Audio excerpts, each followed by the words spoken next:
Alors pourquoi je me sens fatigué de temps en temps? Pourquoi vous vous sentez fatigué? Pourquoi vous avez des problèmes d'inflammation? Et pourquoi vous prenez du poids? Je vous dis tout de suite le coupable dans un seul instant. Et restez bien jusqu'à la fin parce qu'il y a une petite surprise.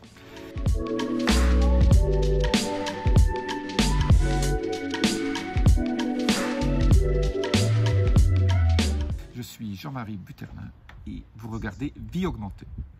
Alors, une des raisons pour laquelle on se sent un niveau d'énergie bas ou on a des problèmes de digestion, ce sont les antibiotiques. Alors, ce n'est pas forcément les antibiotiques que vous avez pris parce que vous avez été malade. En fait, on retrouve dans notre alimentation plein d'antibiotiques qui détruisent votre flore intestinale et donc, vous savez que vous avez toujours un équilibre entre les mauvaises et les bonnes bactéries. Dans les mauvaises bactéries, il y a ce qu'on appelle des levures mauvaises et des champignons, dont le candida, surtout le candida albicans, qui est une catastrophe au niveau de vos intestins, parce que ça, au niveau de votre gros intestin, ça rend cet intestin trop alcalin, ça crée toute la putréfaction, et c'est pour ça que vous avez des problèmes de digestion et d'énergie. Et donc, pour éviter que ce candida qu'on retrouve après, même dans les yeux, dans la bouche, un peu partout, même sur la peau, ce qu'on appelle la candidose, alors il y a la candidose externe, mais aussi la candidose intestinale, pour éviter ça, il faut faire 3 choses. Il faut, 1, diminuer complètement les sucres et les féculents, parce que le candida se nourrit exclusivement de sucres et de féculents, les sucres contenus dans les féculents, donc vous supprimez ça. 2, vous prenez, il y a 2 choses qui aident à détruire ce fameux candida, c'est l'huile d'origan, donc pas l'origan en tant qu'épice, mais l'huile. Ça c'est très antibactérien, antiviral et surtout anti-candida. Et ce qu'on appelle l'huile MCT, donc ce sont les chaînes de triglycérides moyennes, c'est extrait de l'huile de coco. C'est pas l'huile de coco elle-même, c'est extrait de l'huile de coco, ce qu'on appelle le C8, on appelle ça l'acide caprylique, c'est sous forme liquide. Je vous mets un lien en dessous. Ça, alors, pas trop en prendre non plus, une cuillère à café, ça suffit, sinon vous avez du potentiel diarrhée parce que ça élimine trop vite et vos intestins ne sont peut-être pas faits toujours pour digérer ces huiles MCT, mais qui sont absolument extraordinaires parce que ça fabrique des cétones. Donc quand vous voulez rentrer en régime cétogène, vous rentrez 2 fois plus vite si vous prenez ces huiles MCT, donc triglycérides de chaîne moyenne, TCM en français, MCT en anglais.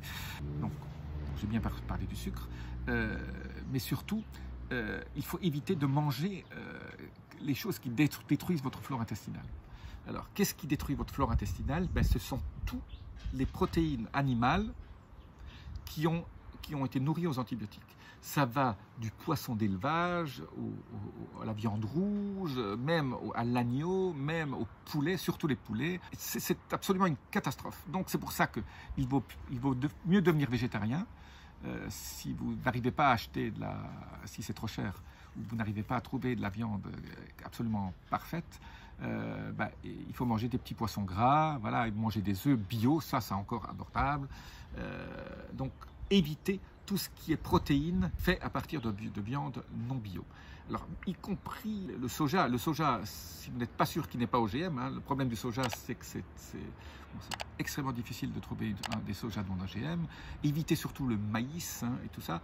Tout ça est mauvais aussi, parce que ça n'aide pas les bonnes bactéries. Alors, pour détruire nos candidats aussi, si vous poussez les bonnes bactéries à être plus fortes, ça aide aussi, donc manger des fibres.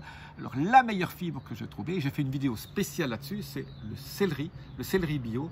Je vous explique dans cette vidéo pourquoi je mange du céleri bio. Donc, évitez les viandes normales parce que ça détruit votre flore intestinale en encourageant ce qu'on appelle la candidose ou les mauvaises bactéries qui peuplent votre estomac, surtout votre intestin petit et grand. Et rappelez-vous bien, votre flore intestinale, ce qu'on appelle le microbiote, est votre deuxième cerveau. Ça fabrique des hormones, ça fabrique des neurotransmetteurs, comme le foie fabrique des hormones, comme votre cerveau, et tout ça, une symbiose entre votre cerveau et votre intestin pour fabriquer tous les produits chimiques qui servent à communiquer, à faire en sorte de mettre en route tout ce que vous avez besoin pour votre santé et pour ce qu'on appelle être en homéostasie, c'est-à-dire que tout soit parfait au niveau de votre corps. Donc aujourd'hui, le message, ne pas manger de protéines non bio. Je vous dis à très bientôt. Vous avez regardé Vie augmentée.